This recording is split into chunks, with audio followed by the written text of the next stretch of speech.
Ang inyong muy delisyosang ka-love team, Mara Tony! Mara Tony! Ikaw, anong trip mo?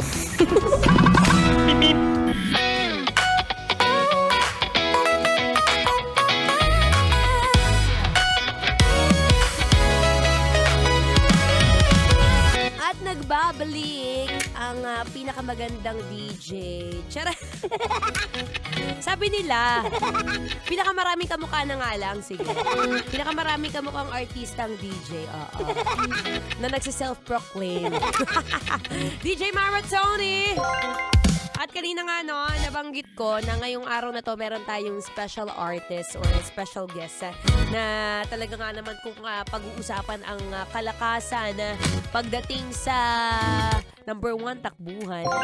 Number 2, sa pagbubuhat ng mga responsibilidad. Hindi, pagbubuhat ng mga dumbbell, kettlebell, lahat ng mga kailangan buhatin. Ay, nako, siya naman talagang isa sa mga representative ng Philippines, ano, na si Gabriel Rosario. Kaya lang balita ko, nahuli raw ng MMDA eh. Bayan, MMDA pangit ng timing nyo. I-interviewin ko yung tao, tapos sinuli nyo. Charay! Pero mamaya, no, babalik tayo, makakausap natin siya. Pero for now, syempre pag-usapan muna natin kung ano nga ba yung sinasabi nilang Hyrox. No? So, Hyrox po is basically, it's a mixture of running, o yung pagtakbo, at the same time, pagbubuhat. Oo. Diba? Kumbaga sa running, ito yung mas pinalevel up pa. At ito rin may hahantulan mo sa mga gawain natin sa bahay. No? Ito yung kung tatawagin natin siyang adult obstacle course. Kung may isa kang nanay o isa kang tatay na meron kang iba't ibang trabaho sa inyong pamamahay, well, para ka rin palang nag-Hyrox pagdating dyan. Ano? Ang nakakatawa dito sa Hyrox na to, so bukod sa pagbubuhat, syempre, sa lahat ng aspeto ng buhay, minsan kailangan mong magmadali. At dito rin sa sport na to, meron tong tinatawag na finishing time. Ha? Kagaya ng sa running, syempre pag may minimit tayong goal, gusto mo mas mabilis, mas effective, at the same time, mas maganda yung performance.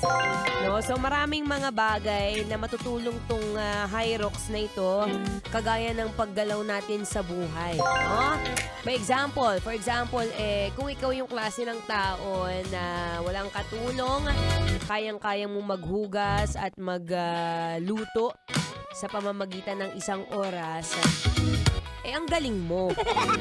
Pero maraming mga technique na pwede nating makuha dyan, no? Kung paano ba natin mababalanse ang ating oras, kung paano ba natin ma-use yung time in the most effective way that we could. At marami tayong matututunan for sure mamaya kay Gabriel Rosario.